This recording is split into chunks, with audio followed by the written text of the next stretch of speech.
As we have been discussing during this course, governments need money to operate.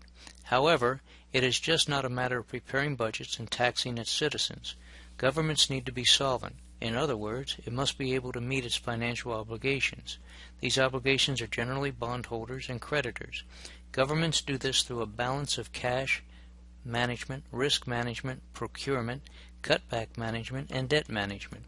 Cash management is the means by which governments collect and manage cash. Once the budget is approved, the money is in existence for the next 365 days.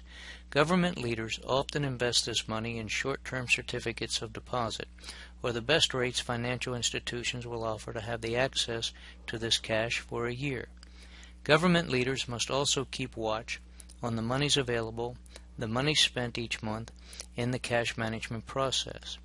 In the financial world, risk management exists all the time.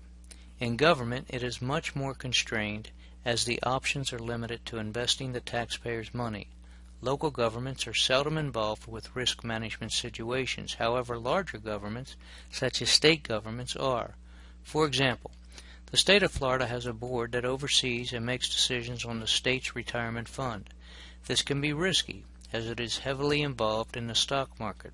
Procurement is the actual securing of goods in this module by government agencies. In many public safety organizations, the individual responsible for this function is given the old military title of quartermaster.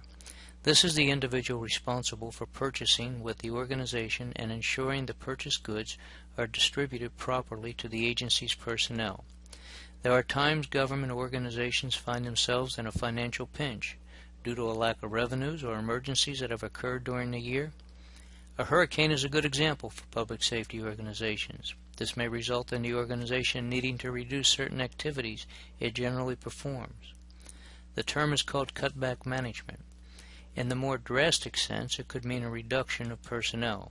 For larger governments, including county governments, not so much agencies at local levels, it is crucial that monies exist to pay any bond issue payments. This is referred to as debt management.